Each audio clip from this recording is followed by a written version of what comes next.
오늘의 말씀 많이 읽어보셨고 또 설교를 통해서 들어보셨죠. 너무나도 많이 알려진 그런 말씀입니다.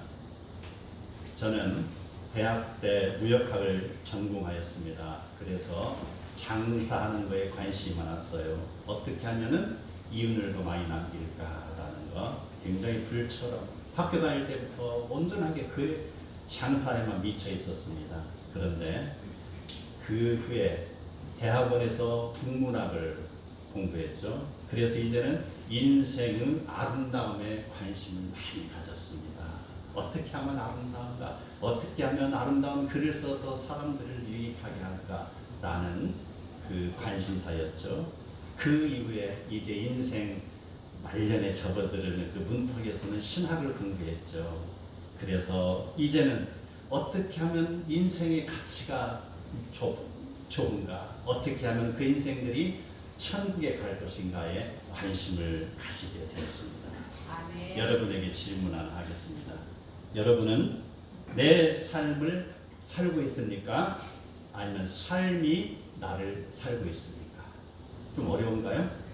내가 삶을 사는 것입니까? 아니면 삶이 나를 사는 것이냐? 이런 질문이에요. 조금 철학적이기도 한데 오늘은 좀 그 이해하고 들으시기 바랍니다. 사업을 해야 할지 신학을 해야 할지 젊은 날에 제가 고민했던 거에 대한 여기에 답이기도 합니다. 내가 삶을 살고 있다라는 말, 바로 나에게 부여한 나의 의지, 자유의지로 내 삶을 살고 있느냐라는 질문입니다. 주로 이 질문은 힘이 있는 젊은이들에게서 나오는 대답입니다.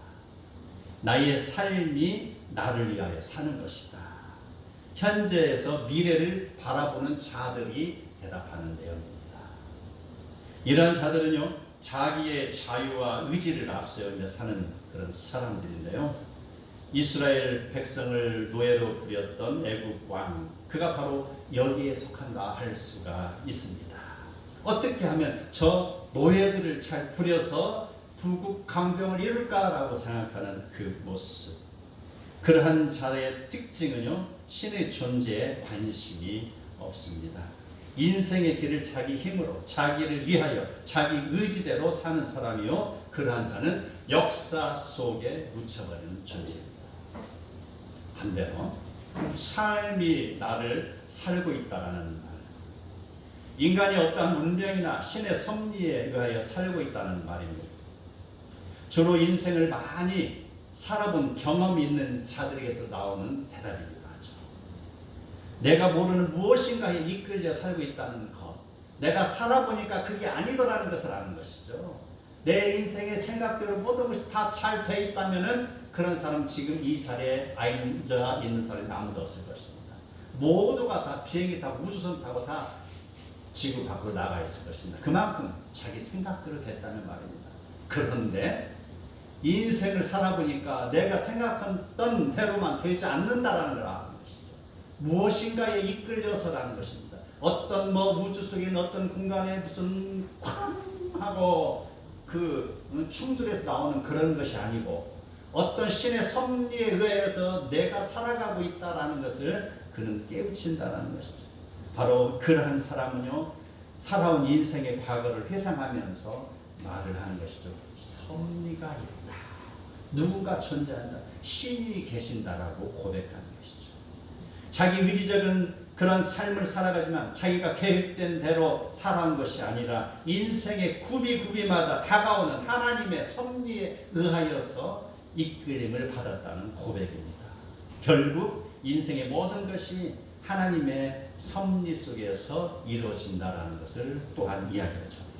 하나님의 일을 위하여 인생의 방향이 하나님께서 나의 인생의 방향을 인도하신다라는 것입니다. 자, 이러한 삶을 살아가는 자, 바로 이스라엘 백성을 애굽에서 이끌어낸 모세라고 할 수가 있습니다.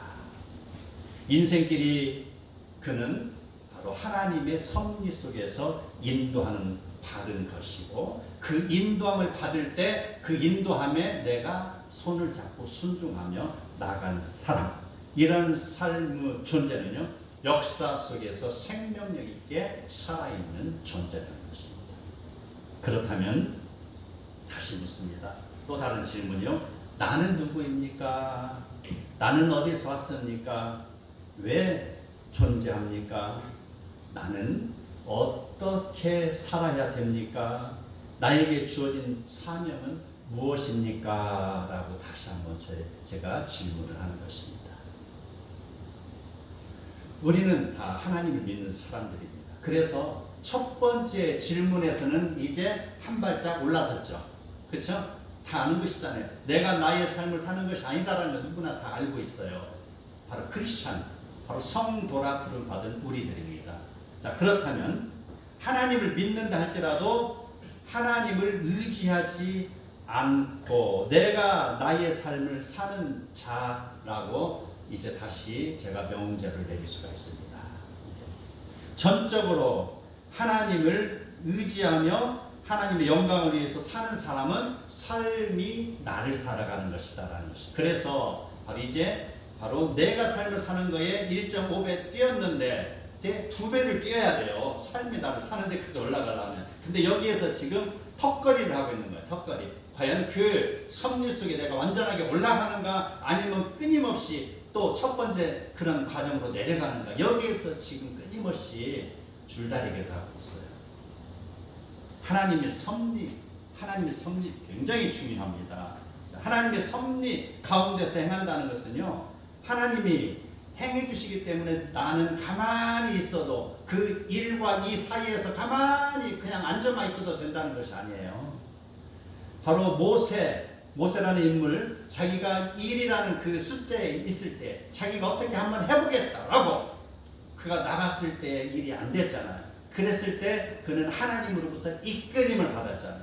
이끌림을 받았을 때 그가 그 이끌림에 따라간 것이죠. 그리고 또 마지막 이끌림이 뭡니까? 네가 바로의 왕을 만나라 라고 했을 때 저는 입이 둔합니다 라고 했죠. 그럼에도 불구하고 그가 하나님의 명령에 손을 잡았잖아요. 그래서 갔잖아요. 이게 바로 하나님의 섭리 안에서 나의 반응이 작용하는 것입니다. 그랬을 때 결실이 이루어지는 것입니다. 이러한 내용의 바탕 위에서 오늘의 말씀을 여러분과 함께 나누고자 합니다. 마태복음 25장에 기록된 비유의 말씀을 통하여 3명의 종에 대한 평가를 우리가 내려볼 것입니다. 25장 14절에 어떤 사람이 타국에 갈 때 종들을 불러서 그의 재산을 종의 재능에 맞도록 맡기면서 어떤 종에게는 1달란트를, 어떤 종에게는 2달란트, 어떤 종에게는 5달란트를 주고 관리하라고 맡기고 떠납니다. 그리고 나중에 돌아올 때 내가 점검하리라 라고 말하였습니다. 여기에서 주인이 맡긴 소유는요, 재산이나 소유물을 의미합니다. 그 소유물을 종에게 맡겼다는 것은요, 소유물의 재산권을 종들에게 이양했다는 것이 아닙니다. 종들에게 관리하도록 위탁했다는 것이죠. 그래서 우리의 인생은 위탁받은 인생입니다. 위탁받은 종들이 그들의 지혜와 노력으로 많은 이윤을 남겼거나 아니면 손해보았을지라도 그 재산의 법적 소유권은 누구에게 있습니까? 하나님에게 있는 것이죠. 그들이 행한 결과에 의하여 상과 벌에 대한 평가가 주어지는데 바로 네가 그걸 다 많이 냈냐 아니면 네가 적게 이뤘냐 그것도 물론 보겠지만 그게 중요한 게 아니죠. 그의 자세를 보고 있는 것이죠. 주인으로부터 위탁받은 종들의 반응은 각각 다르게 나타납니다. 5달란트 받은 사람은 바로 가서 그것을 장사하여서 5달란트를 남겼다. 2달란트 받은 자도 바로 가서 2달란트를 남겼다. 1달란트 받은 자는 가서 땅을 파고 그 주인의 돈을 감추어 주었다. 바로 이 내용에 대한 결과가 어떻게 주어질까요? 주인의 의도를 인정하며 순종을 하며 살았는가? 주인의 의도는 안중에도 없고 오직 자기의 의지대로 살았는가? 자, 여기에 대한 평가를 오늘은 내리고 있어요. 아마도 5달란트가 5달란트로 불어났기 때문에 그를 착하게 봤다, 그것이 아니에요. 얼마나 그가 위험을 무릅쓰고 일을 했냐, 이걸 보는 것이죠. 오랜 후에 주인이 돌아와 결산할 때 종들이 자기가 받은 소유를 주인 앞에 내놓았습니다. 자, 5달란트 받은 종, 그가 바로 주인 앞에 가서 그것으로 장사하여 5달란트를 남겨서 10달란트를 가졌습니다 라고 해서 주인 앞에 내어놓습니다. 그래서 주인이 이야기합니다. 그래, 착하고 충성된 종아, 네가 적은 일에 충성하였으면 내가 많은 것을 너에게 맡기리니 네 주인의 즐거움에 참여할지어다. 그리고 이제 2달란트 받은 종이 또 그도 역시 그가 남긴 그 달란트를 가지고 주인 앞에 가서 이야기합니다. 주인이여, 제가 2달란트를 남겨서 4달란트를 가지고 왔습니다. 이렇게 이야기합니다. 그러니 주인이 또 이야기합니다. 착하고 충성된 종아, 네가 적은 일에 충성하였으면 내가 많은 것을 네게 맡기리니 네 주인의 즐거움에 참여할지어다 라고 했습니다. 5달란트나 2달란트 남긴 종은요, 위험을 감수하면서까지 일을 하였던 것이죠. 이걸 신학적인 버전으로 다시 풀어서 이야기하면 하나님의 섭리에 반응하며 자기의 순종의 모습을 보이고 있었다는 것이죠. 그 과정은 순탄하지만은 않은 것입니다. 우리가 하나님의 명령을 순종하고 따르는 게 바로 산의 위험과 강의 위험과 여러 가지 동족으로부터 위험도 있고 많다라는 것이죠. 그렇지만 순종하고 따랐다, 이것입니다. 이러한 것처럼 우리는 주의 일을 감당할 때 어떠한 어려움이 내 앞을 가로막을 수도 있습니다. 그러나 걱정하지 마시기 바랍니다. 성령께서 우리를 도우십니다. 눈물을 흘리며 씨를 뿌리는 자는 무엇으로요? 기쁨으로 거두리로다. 울며 씨를 뿌리는 자는 정녕 기쁨으로 그 단을 거두리로다라고 했습니다. 성령이 도우신다는 것이죠. 자, 이제 세 번째, 1달란트 받은 종이 머리를 극적극적하면서 주인 앞에 멋쩍은 모습으로 와서 이야기합니다. 당신은 굳은 사람이라 심지 않은 데서 거두거나 해치지 않은 데서 모으지 않는 줄을 내가 알았으므로 두려워하여 나가서 땅에 감추어 두었다 그대로 가져왔으니 받으소서라고 내놓습니다. 아마 그가 생각하고 있는 두려움, 그는 주인에 대한 이해를 잘못하였기 때문에 비롯된 것이죠. 아마도 이 일을, 그 1달란트를 가지고 장사를 해가지고 실패해서 그것을 잃어버렸으면 내가 주인으로부터 커다란 책망을 들을 것이다 라고 그는 생각을 한 것이 아닐까라는 것이죠. 그는 또 자기 주인이 자기에게 맡긴 일, 그 일이 귀하기도 귀하지만 아마 자기가 가만히 보관하고 땅속에 묻어두면은 아마도 하나님께서 알아서 해서, 주인이 알아서 해서 그곳에서 바로 1+1이 돼서 내가 땅을 팔 때 나올 거야 라고 생각하지 않았는가요? 가만히 있어도 내가 하나님을 믿는 사람이니까, 내가 하나님을 믿으니 또 기도를 하니 하나님께서 알아서 해주실 거야 라고 하는 생각이 아닐까요?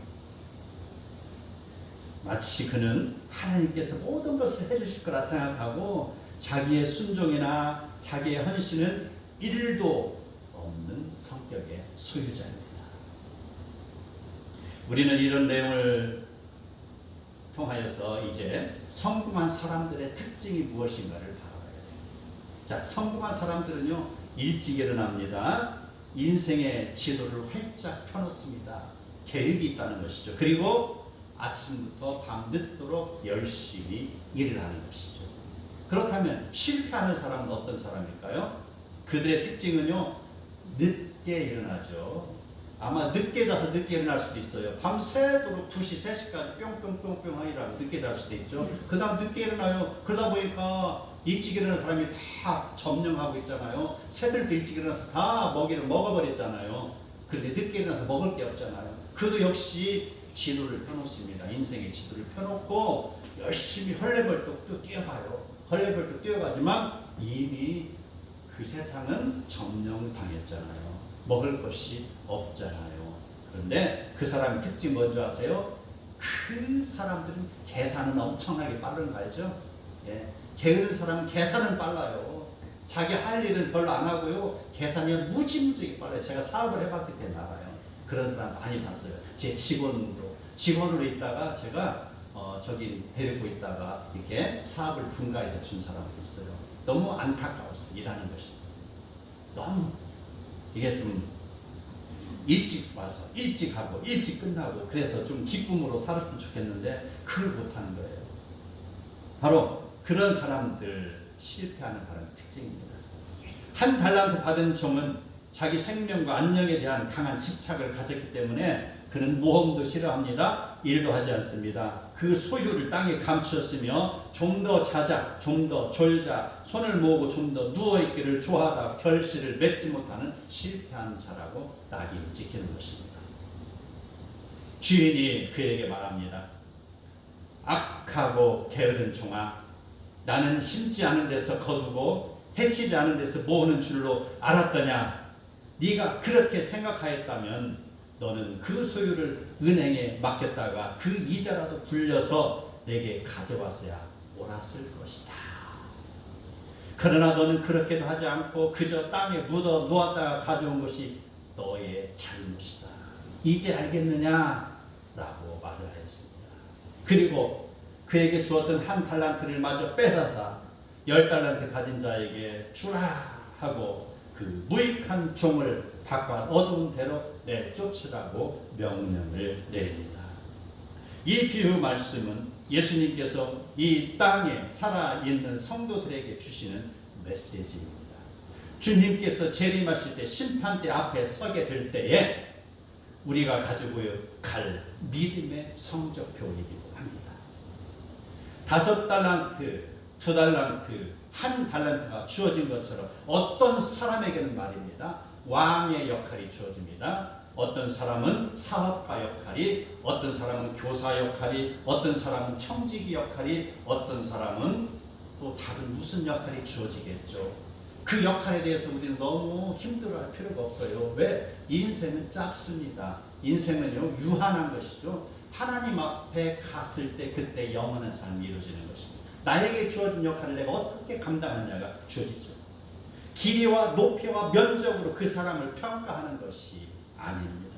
자기에게 주어진 역할을 얼마나 성실하게 수행했나에 따라 성적표가 주어지는 것입니다.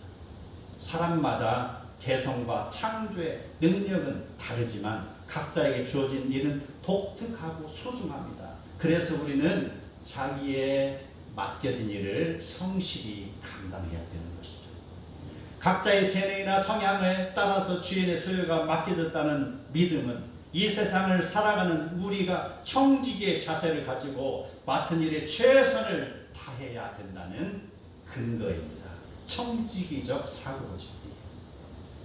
하나님의 자녀들, 우리는 5달란트 받은 종처럼 자기의 물질이나 소유나 재능이나 지식이나 그런 걸 근본적으로 그 모든 것이 주님이 주인이라는 것을 알아야 될 것입니다. 모든 것이 하나님께 속해 있다라는 것을 알아야 되는 것이고요. 자기에게 주어진 역할이라는 것입니다. 무대에서 바로 우리가 연극을 하는 거나 마찬가지예요. 그 무대에서, 이 세상이라는 무대에서 나에게 주어진 역할을 잘 감당한다. 그 역할을 열정적으로 바로 불을 살라가며 최선을 다해서 했을 때라는 것입니다. 그의 결과를 하나님이 보시는 것입니다. 사랑하는 성도 여러분, 우리에게 직분이 주어졌으면 그 일을 통하여서 하나님 일을 할 수 있는 기회로 생각하시기 바랍니다. 그 기회를 소홀히 여기지 말고 성실함으로 가꾸어 갈 때 하나님은 더 큰 기회의 문을 열어주실 것입니다. 성도에게 맡겨진 일을 성실히 감당할 때 하나님께서는 성도의 일을 도우실 것입니다. 이번 주 눈이 많이 내렸죠. 첫눈 내릴 때 28일이죠. 1월 28일 눈이 많이 내렸는데 저희가 잘 아는 황 목사님이라는 거, 저와 함께 자전거 타는 목사님 많이 들어서 알 거예요. 그 목사님 이야기 한번 할게요. 그 목사님이 그날 하루 동안에 눈을 4번 쓸었대요. 저는 그날 눈 내리고 새벽 예배 마치고 다 어머니랑 우리 아내랑 집에 가고 저 혼자 다시 나와가지고 열심히 눈을 치웠습니다. 이게 이 건물도 치고 밑에 건물도 열심히 치웠어요. 그리고 하루밖에 안 했어요 그때는. 근데 그분은 하루 동안에 4번 눈을 쳤다 합니다. 이제 멈춘 줄 알았더니 또 가서 보니 눈이 또 쌓여있네. 아이고 우리 성도들이 미끄러지면 어떡해. 3번째 4번까지 치웠다는 거예요. 제가 충격을 받았어요. 참 저보다도 지독한 분이에요. 그분이 내년이면 정년퇴직하십니다.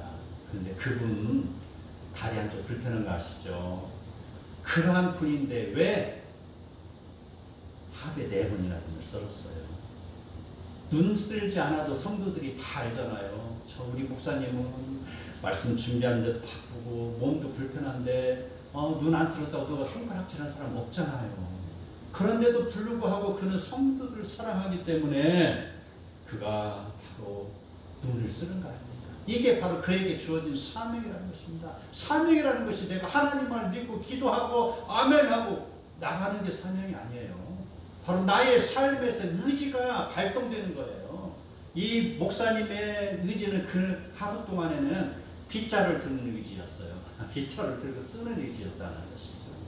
바로 순종하는 삶, 실천하는 삶의 모본이 되는 것이죠. 이게 바로 1.5를 넘어서 2로 올라가는 단계입니다. 이게. 성도 여러분, 오늘 나에게 주어진 하나님의 섭리는 무엇이 있습니까? 교사입니까? 찬양대입니까? 전도자입니까? 아니면 봉사자입니까? 그 일을 내가 하나님 앞에서 충성할 기회로 붙드시기 바랍니다. 아멘. 나에게 주어진 그 일은 해도 되고 안 해도 되는 것이 아닙니다. 사명으로 받들고 책임을 다하여 가꾸시기 바랍니다. 아멘. 그래야만 하나님께서 여러분의 삶에 개입하실 것입니다. 아멘. 나는 입이 둔하고 말을 못합니다라고 말했던 모세였지만 그는 하나님의 명령을 듣고 순종함으로 그 길을 따랐을 때 출애굽의 역사가 일어나는 것입니다.